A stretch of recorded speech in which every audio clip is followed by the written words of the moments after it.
Bob. That was snappy. Welcome, everyone. Welcome. It's so good to see everybody here this morning. It's a beautiful, beautiful morning. The humidity was a little rough, you know. I was going to curl my hair, but I decided probably not. Humidity was a little rough. But it's good to see everybody. Welcome, welcome. If you're joining us on from the internet and you're on Facebook and YouTube, we just want to say welcome. Welcome to the Center of Unity. We're thrilled that you're here. I'm going to read you something from Psalms this morning before we get started. It says, I will praise you, my God. I will praise your name forever and ever. Great is the Lord and most worthy of praise. The greatness no one can fathom.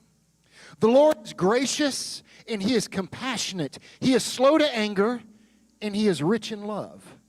The Lord is good to all. He has compassion on all that he has made, and all of his works praise the Lord. His faithful people extol him, so that all people may know your mighty acts and the glorious splendor of your kingdom. Let's sing this, Bob.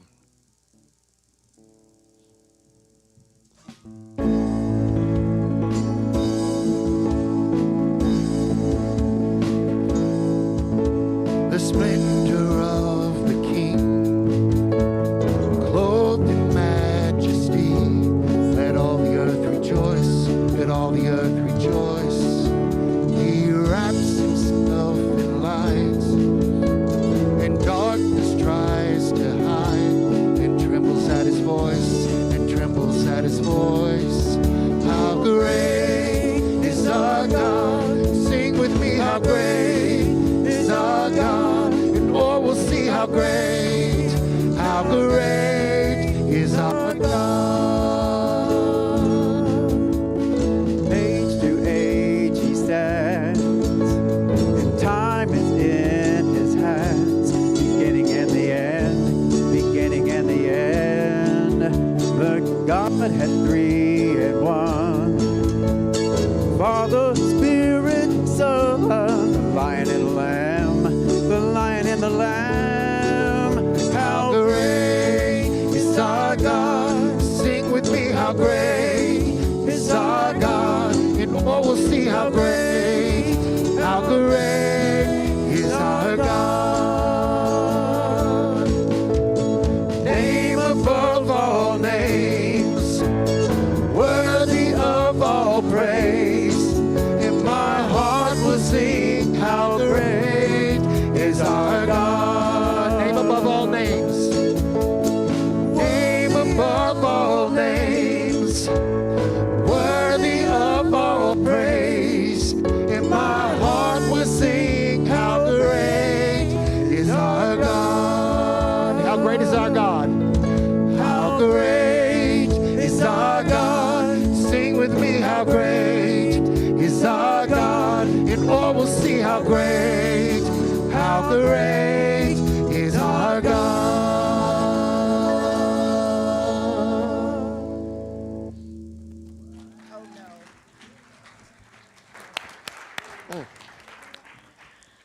Well, good morning, everyone. I echo that welcome to all of you that are here with us in the sanctuary today, and all of you who are joining us via Facebook and YouTube. We are so glad that you're here.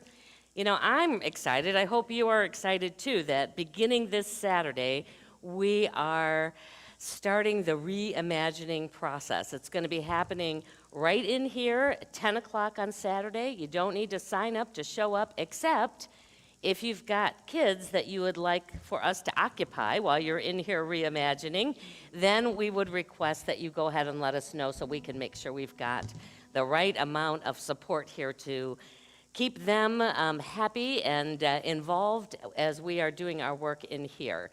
And we also are going to have an opportunity on Zoom for those who might not be able to make it here Saturday, aren't comfortable yet coming in person, or live beyond the Dallas-Fort Worth Metroplex, and we want you to join in. I want to make sure everyone knows that this is open to anybody who would love to see Center of Unity grow and thrive, whether you have just been here for a couple weeks or you've been attending here for 30 or more years. We want everyone to participate. We are excited to also ask those who perhaps have been a part of us in the past to also come in and help us reimagine how we can really fulfill our mission of inspiring spiritual growth in this day and in this time. I'm also really excited this morning that we filled every slot of our Carter Blood Drive today. So yes, we have 18 showing up today, and CBS Channel 11 was here earlier this morning interviewing some of our people as they were donating. So that little piece about Center of Unity and the blood drive that we're having here today will be airing at 5:30 today, Channel 11. So if you want to cheer us on as we show up in the news, that would be a wonderful thing. And so I just invite you now, with all this opportunity and this excitement, to just channel that in for just a moment as we center ourselves into the experience of this day, of this moment, and to feel that connection with that wondrous God. For that God lives within each of us. It is the very fabric of our beings. And as we tap into our own God Spirit, we also feel that wash of love and peace, of joy and possibility. For God really is that infinite realm of possibilities. We are so grateful for all of those who have said yes to touching lives in the Dallas-Fort Worth area by giving of their blood. And know that as these ripples go out into the community around us, that others can feel that same energy of love and support, of kindness, that is the very essence of who we choose to be as a community. For all this and so much more, we simply say thank you. Thank you, God. Amen.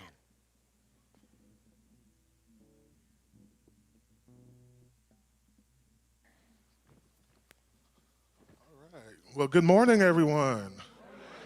It's good to be here with everyone in person and with everyone watching on the internet.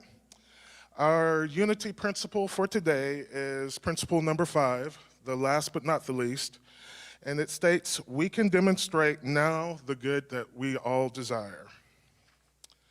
And our core value for today is inclusive. We embrace the unique and diverse experiences of everyone. We all have our perspectives, and those perspectives vary.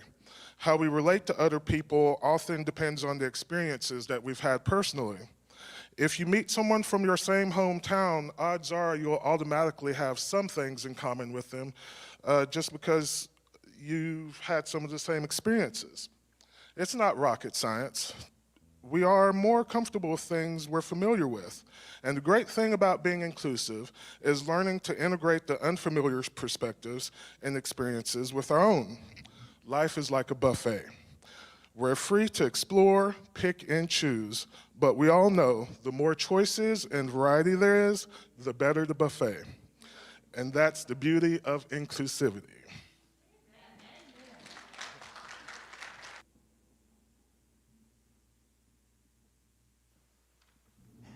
Good morning.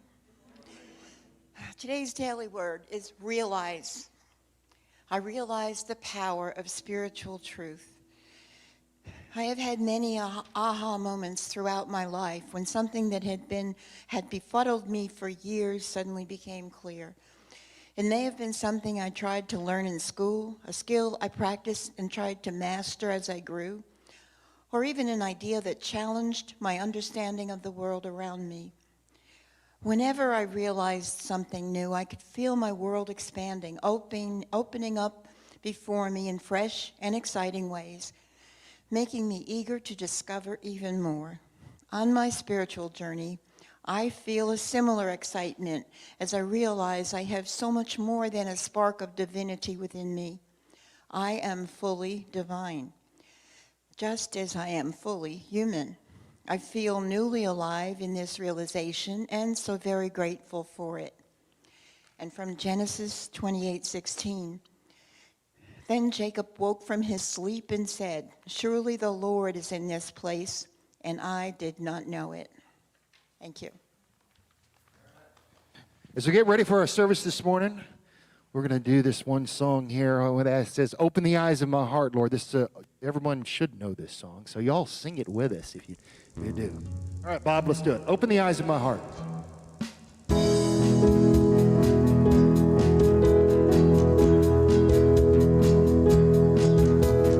Open the eyes of my heart, Lord. Open the eyes of my heart. I want to see you.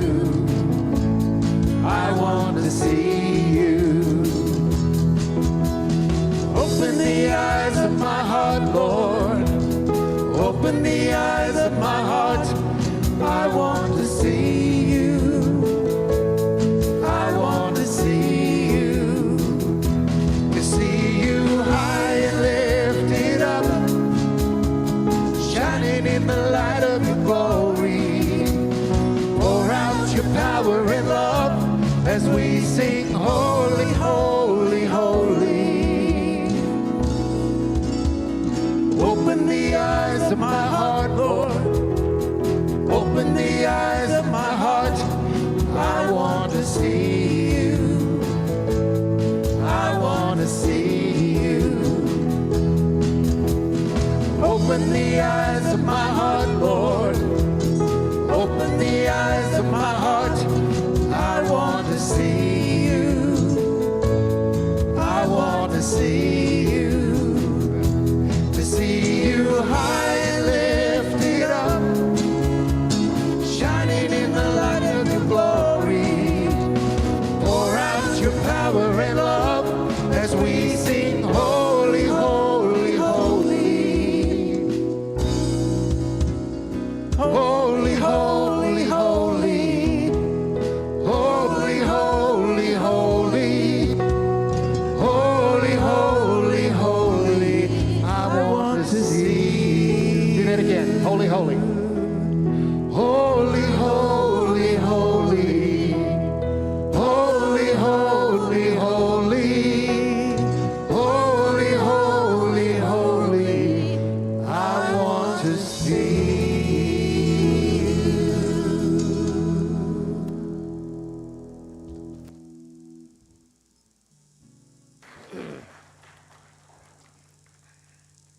All right. So we had some printer issues today. This is my favorite way to do it, but this is the way we're going to make it happen this morning. All right, you listening?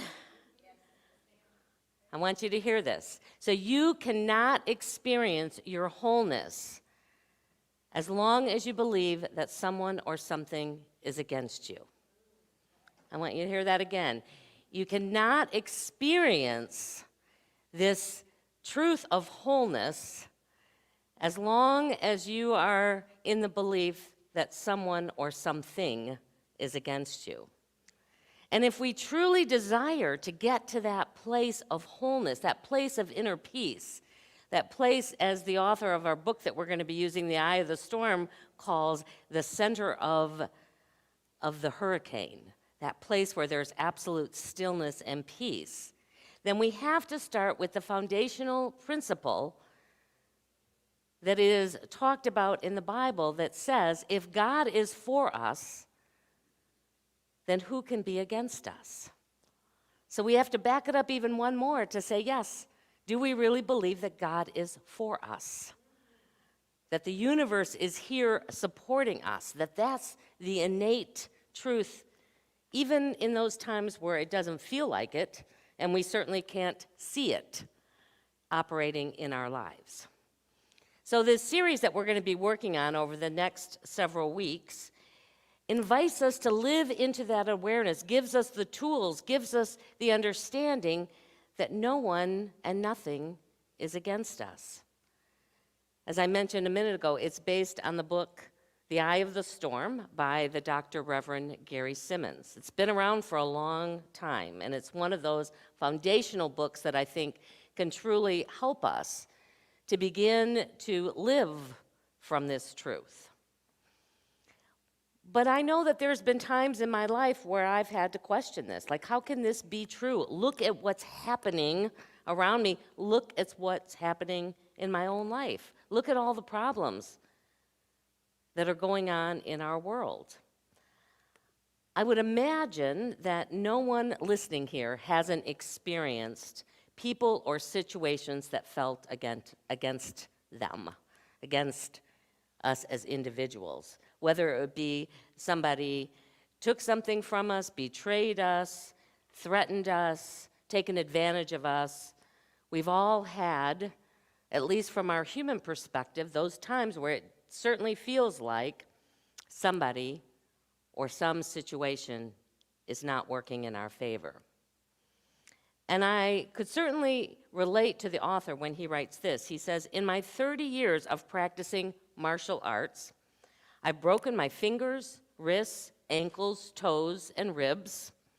I've been knocked out, choked unconscious, stabbed, and cut open, all in the practice of martial arts. And yet, I have never actually been attacked by someone trying to hurt me." He goes on to say, "In my relationships with others, I've had my heart broken, my butt kicked, my ego bruised. I've been stabbed in the back by a friend. I've been raked over the coals by a boss and pounced on by my wife." You know, isn't it interesting that the metaphors that we use to describe our relationships almost have built into them this idea of attack, even though in most of our relationships, we haven't had the experience of the physical kind of attacking that our metaphors would allude to, but it certainly can feel that way. Our uncomfortable feelings, those unpleasant sensations that arise when we have that experience of somebody at least appearing to attack us, the thoughts that arise are proof that we're being threatened in some way, that we need to be protected. And what this series invites us to consider is, to borrow an old line from the Pogo comic strip, I don't know how many of you remember that, "I've met the enemy, and it is me." It is what's going on within me that is creating this experience that I'm having of feeling attacked. So the enemy that we're called to overcome is our own brain, is our own conditioning, is our own subconscious drivers that give us this illusion that somehow something is against us. Science is discovering that in our early human development, we first evolved a reptilian brain. It's right up here, it's right front and center.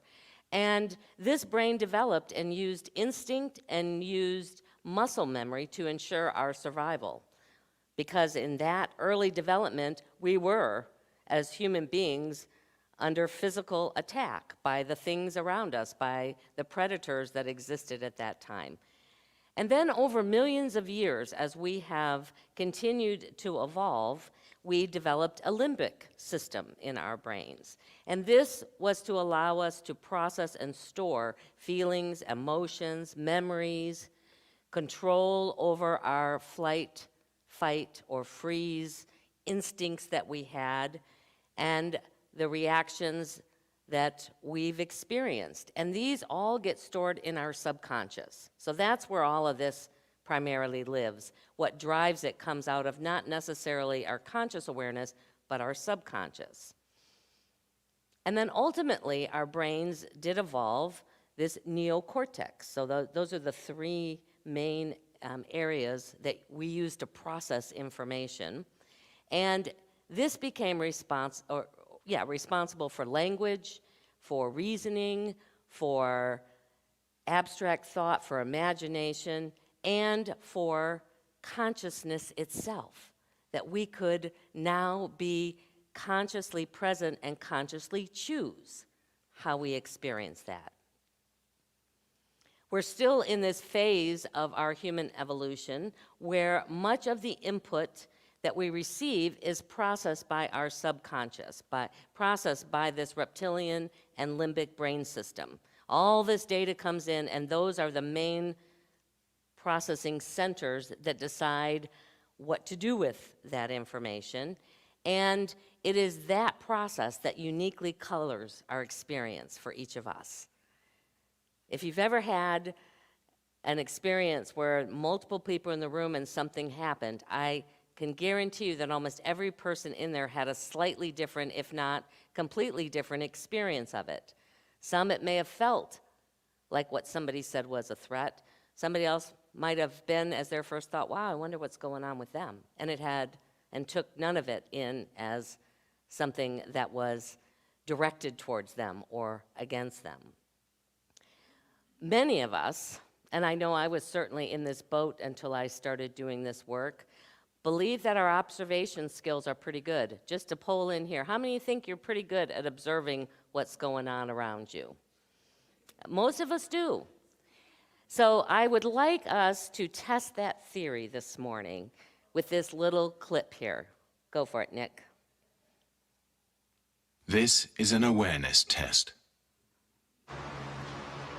How many passes does the team in white make? Go!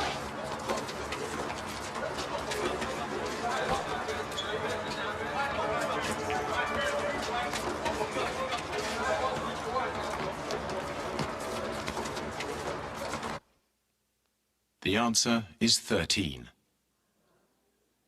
But did you see the moonwalking bear?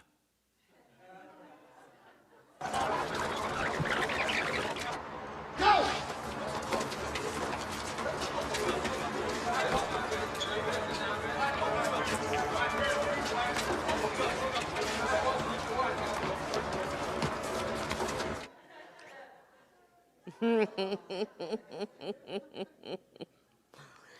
And you know, the reason that some of us missed it, now I have to tell you, I've seen this and used this multiple times, and so I see it every time now because I now know it's there. But the reason that often we miss these things is because in every second, there are 400 billion bits of information available, and yet our brain in that 1 second can only process 2,000 bits of information. So the brain has to decide out of the 4 billion available, what are the 2,000 that I need to pay the most attention to? Now, in this case, you were watching you were focused on watching how many passes got made. And so it ignored other bits of information because they weren't deemed necessary in that moment. And these 2,000 bits become our reality. They become, at least by default, what we believe to be is really happening. And we fill in the rest. We color in the rest with our thoughts, with our feelings, with our judgments, with our past experiences. So which 2,000 bits that we choose to receive are guided by our past experiences and the established sort of neural pathways that we've already got going on in our own internal system. The subconscious tries to be smart for us and determine how we should best receive all the information that we're getting. So here's another clip I want to show you that also informs us a little bit more about how our brains work. Go for it, Nick.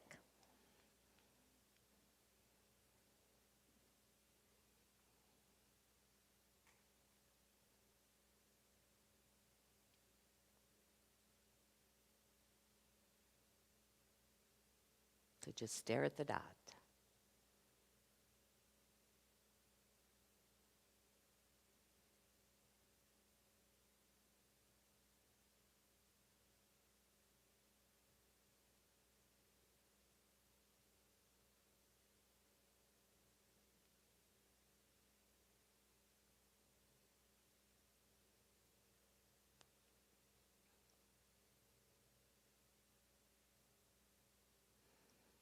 So how many of you saw color when the picture first popped up? Yeah, a lot of people did. And it's really the brain filling in what it expects to be there. And so when we're looking at something from a certain perspective and we have an idea of what that's supposed to look like, the brain will go ahead and fill in this case, color that wasn't present. It is something that it does to help us accommodate how we interact with the world. And the conclusion that we can draw from these two different awareness tests is that all perception is in fact misperception, or at least incomplete perception. It is often incomplete because it's colored by our personal experiences, our memories. It is mitigated by our beliefs and our values and our emotions.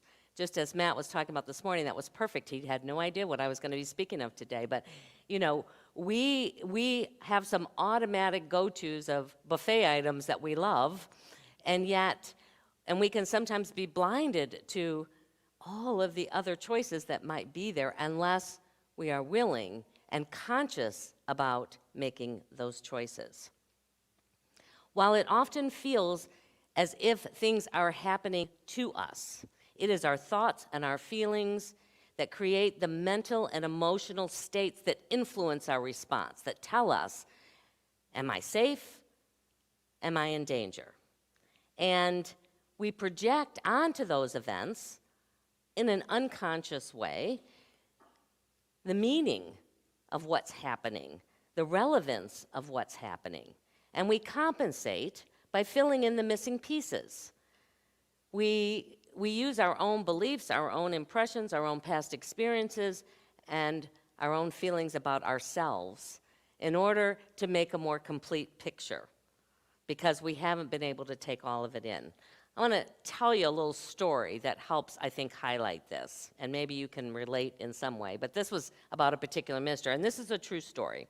It's a minister who was in a large church, and he hears that while he was out of town, the board president had called a special meeting without him there.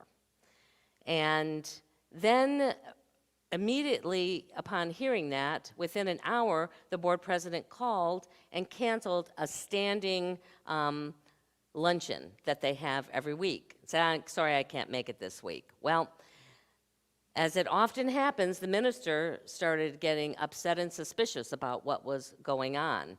And then the church secretary comes and tells him that the board president had been snooping around in his office after hours when he wasn't there.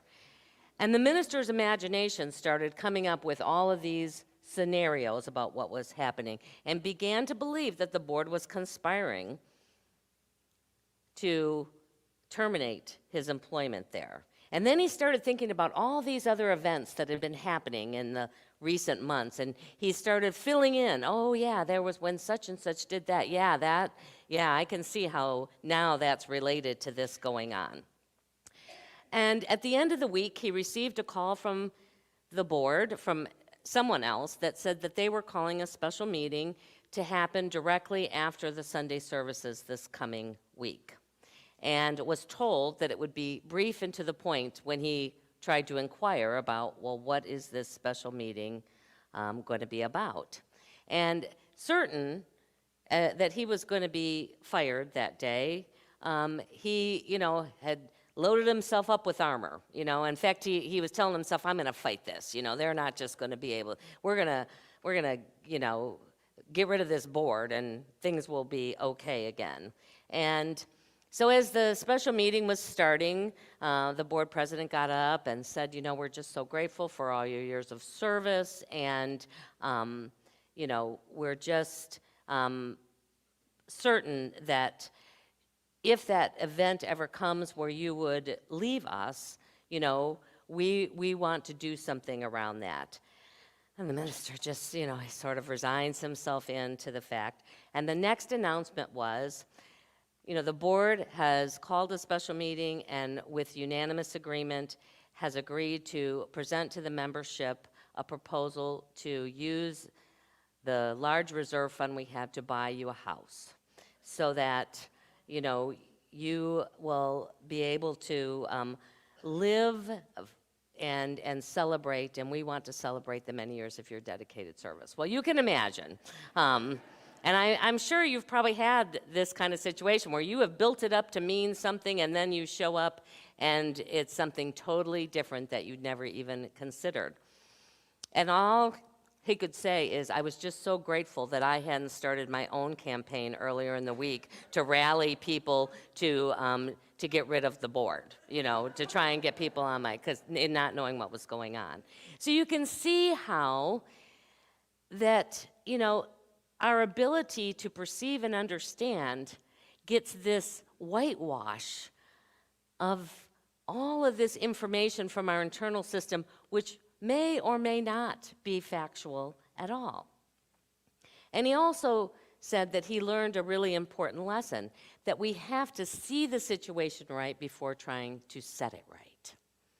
That's going to be something else as we get later on in the service. We'll look at ways that we can begin to do that. Our struggle to integrate our human nature and our spiritual essence, when we are not conscious of this, oftentimes ends up as a result of being a house divided within itself. Our human nature and our spiritual nature are at odds with one another. Humanly, we're motivated to get our needs met, to feel safe, and to be okay about ourselves. That's the whole focus of what we call our ego, or this other part, our limbic and our reptilian brain. That's all it cares about. Am I safe? Am I okay? And am I getting my needs met? Our spiritual essence of ourselves, our soul, if you want to call it that word, is moved by a transcendent purpose that tells us, that moves us to be motivated by our soul's intention to connect and to embrace and to serve the divine. So we've got these two parts of ourselves that this series is going to look to support us in at least taking a step towards integrating them more in a way that really serves not only us, but it serves our transcendent purpose. The author shares this. He says, transforming the challenges in our lives requires our ability to become present to life. That means present in all parts, including our neocortex, including our ability to know, whatever's unfolding right here, I may not be seeing and understanding it all. I might have to ask some more questions. I might have to be willing to suspend my judgment for a moment until I know more about what's unfolding. Conflict and adversity are our midwives. They are the vehicle, the opportunity that we have to begin to live from a more whole place with both our human and our spiritual nature, because they allow us the opportunity to reconcile our human frailties and to know that we are also innately whole. It's not either or, it's both and. From a spiritual perspective, conflict arises to get our attention and to help us find our way back to wholeness. That's why it's there. Conflict is simply a mirror of where we are disconnected from our wholeness. That's a really important part as we walk through this, that conflict is simply a mirror unto us. It's not about them, it's a mirror unto us of where we're disconnected from our wholeness. Nearly every conflict arises out of a belief in lack. Whether it's we don't have enough money or security or time or energy or intelligence or creativity or support, when we are whole, when we are complete, when we lack nothing, there is no place for conflict in our experience. And paradoxically, it's this illusion of lack that compels us to avoid conflict. The very thing that can bring us back to our wholeness, we run as fast as we can from, and that keeps us from realizing that we are whole and complete even in our seeming brokenness.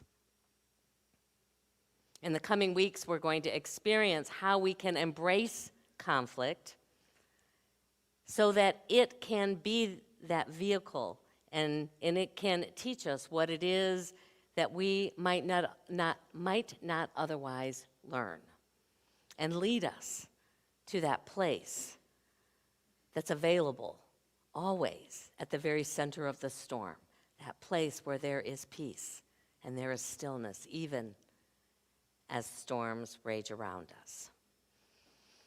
One of the ways I want to invite us today, a little practice that you can bring into your experiences, is to learn when we get triggered by conflict, when all of a sudden we feel that something is against us, like the copier this morning. It was not supporting me. So I've been trying to figure out, how does that connect me to my wholeness, to not have? But it did let me go to the infinite realm of possibilities, like, okay, what's another way we're going to do this morning? If this way isn't available, how do we make this happen? But to begin to know that we can, in any given moment, ground ourselves, and also this experience that we can bring into our body so that it can be in a more receptive space to what's happening within us, called heart math. And perhaps you might have experienced heart math a little bit. So as we move into our meditation, I'm going to invite you to just experience these two tools that can help you take a pause for a moment when conflict seems to be showing up in your world, and perhaps then allow you to be open to how it is that you can move through this in a different way.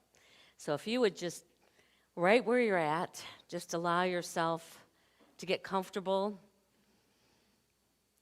If they aren't already, I would invite you to put your feet on the ground so that both feet are flat, pressed against the floor. Perhaps just check even your spine posture and see if it needs to be elongated a little bit. Close your eyes if you're comfortable so that you can really be focused on what's unfolding within you. And as you become aware of that breath moving in and out of your body, that one constant that is a part of every moment of this human and spiritual journey, as you take that next breath in, direct that air, imagine it going all the way down to your feet and through your feet down into the earth. Breathing again and letting that energy just connect you deeply to the earth below you. This nurturing, rich abundance of life energy. Feel yourself become one with it. And in your next breath, see if you can't breathe in that energy, imagining it coming through the top of your head, coming from the realm of unconditional love, of wholeness. And breathe that down into your body.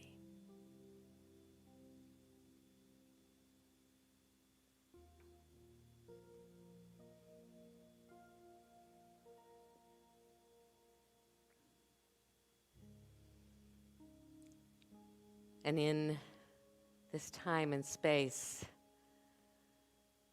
place your attention now on your heart space, that place physically in the center of your chest,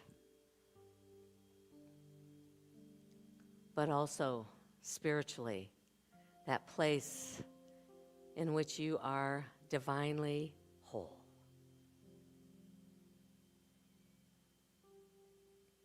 And bring into this space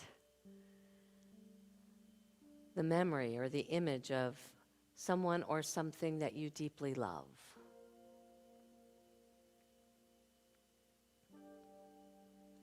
They could be in your life now. They could be in the spirit realm. It could be a pet.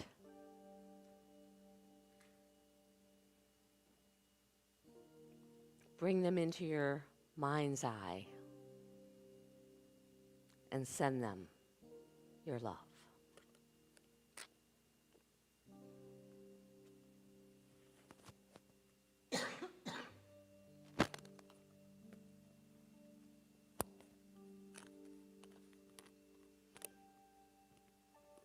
And know that you can return to this space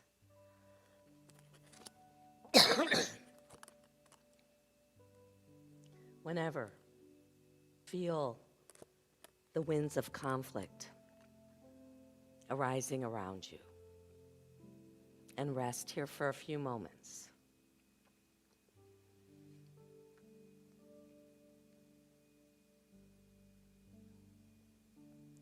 And as you are ready, you can begin to bring your attention back to this time and space, feeling and sensing that same groundedness happening below you, and also bringing with you that energy of unconditional love that is the very energy of God, that is the very energy alive in you. And when you're ready, you can open your eyes.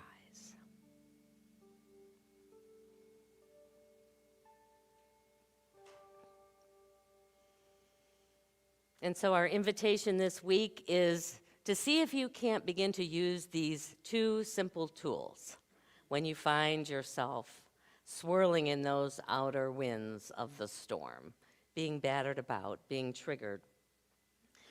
May not change what's happening, but at least for a few moments, it will allow you to find that place at the center of the storm and bring you back to your heart. Bless you as you navigate this life this week.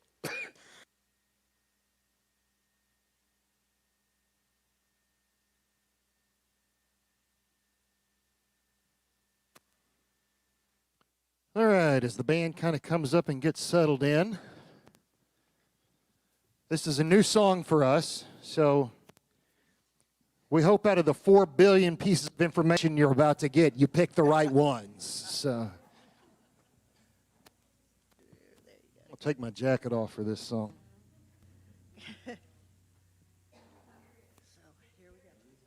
I think George would be okay with it.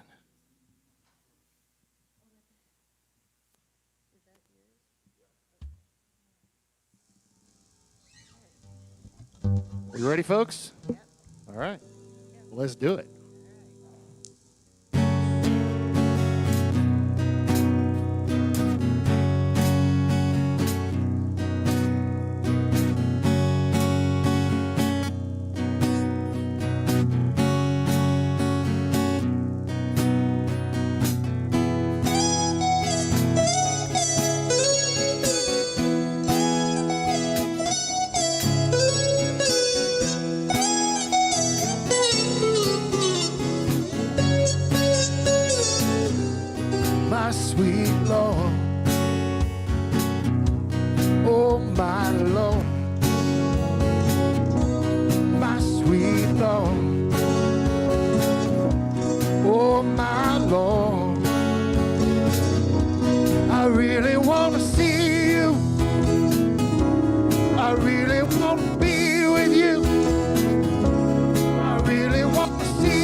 aye.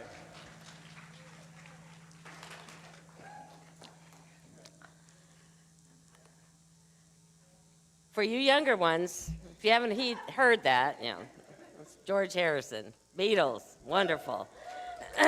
Yes. Well, it is our opportunity to now. Whew, thankfully, I got to have a moment to have my sneezing fit. Sometimes, if I get into the meditation too much, it opens up the sinus floodgates, and it is not a pretty sight. Anyway, it is our opportunity now to give of our financial good with this ministry. We are so grateful for the many ways in which you share of your time and your talents and your blood and your financial support. We encourage everyone to share what they can and are grateful for each gift that we receive. In just a moment, the ushers are going to invite you to come up for those who are here in person to place your gift in the large basket and then also receive so that we can be in that flow of both giving and receiving an affirmation to support you this week from the smaller basket. And even if this isn't your Sunday to share or you give electronically, we encourage you to come and just experience being in that flow of giving and receiving.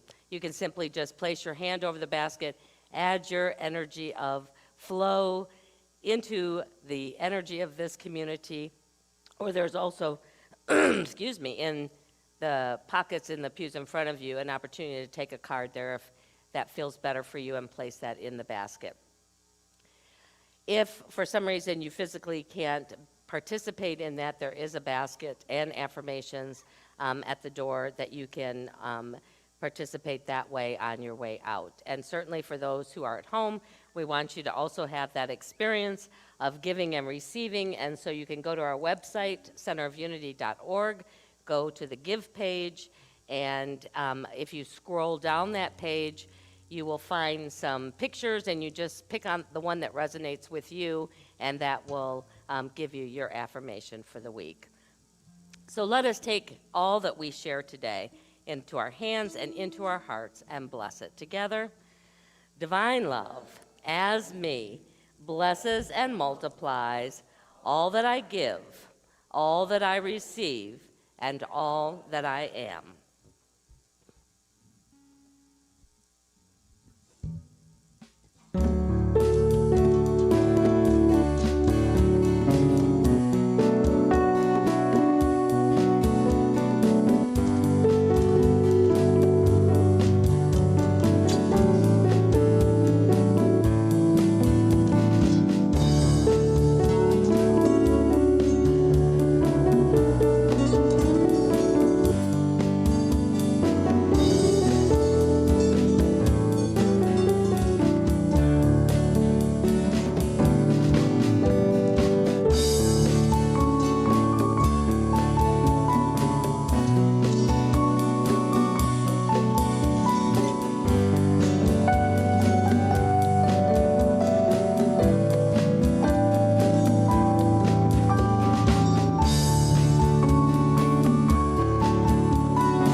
And good morning, everyone. If you're watching us for the first time, we're glad you have chosen to join us. We invite you to visit our website and fill out the Connect card you'll find there. And if you're local, live in the Dallas-Fort Worth area, we invite you to visit us in person. You bet. If you're visiting us in person for the first time, we're glad that you found us, and we ask you to complete a visitor card found in the back of the pew in front of you and drop it in the basket or leave it at the welcome desk on your way out. And of course, we welcome all of you. Today's appreciation goes to those who are giving blood and those that have given today. The Carter Blood Care website reads, with your help, we're making gradual progress in combating our unprecedented and historic blood supply shortage. Imagine that you are a loved one that needs, or have a loved one that needs blood, a one-time donation or ongoing, and imagine that it's not available. That 1 unit of blood that somebody donated today can be split into whole blood, can be packed red blood cells, can be platelet concentrate, can be fresh frozen plasma. So 1 unit will benefit so many people. We had 18 slots available, and 18 slots were filled. And we are so glad for that. So to those people and all the others that will visit the Blood Mobile today to give the gift of life, we love you, we bless you, we truly appreciate you, and we behold the Christ in you. Namaste. Don't forget to watch the news at 5:30 today on Channel 11.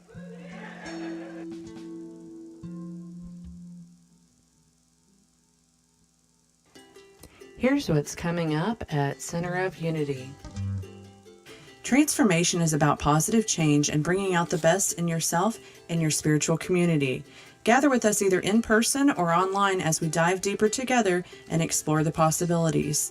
You don't have to be a member to attend. We want to hear from everyone. Childcare is provided if requested by July 21st. Now is the perfect time to take advantage of our biggest sale ever and purchase a plaque for our Tree of Life. Contact Mary Salerno or the church office for more info. There are a variety of online classes available each week. Visit our website or the COU app for more details. There are multiple ways you can make a donation to Center of Unity. You can drop off your donation at the church, mail it to our P.O. Box, visit our website, use the COU or Venmo app, or use text to give. Your continued support is greatly appreciated. For joining us here today. Why don't we all stand together and we will do our peace song.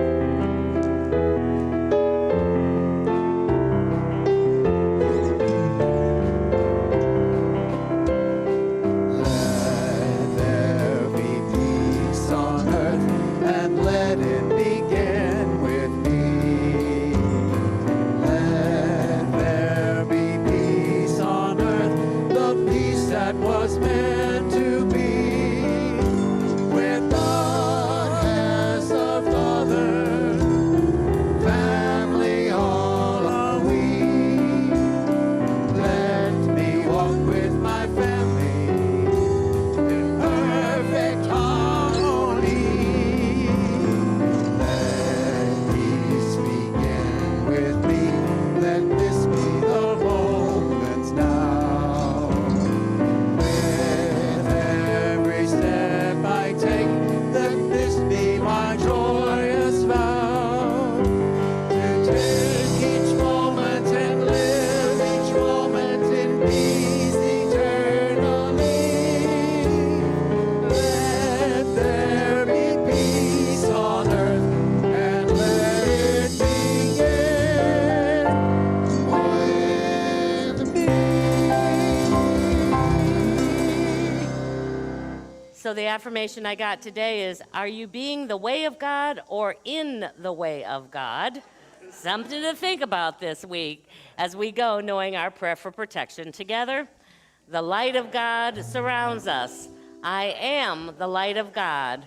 The love of God enfolds us. I am the love of God. The power of God protects us. I am the power of God. The presence of God watches over us. I am the presence of God. Wherever we are, God is, and all is well. Have a beautiful week. All right, yay.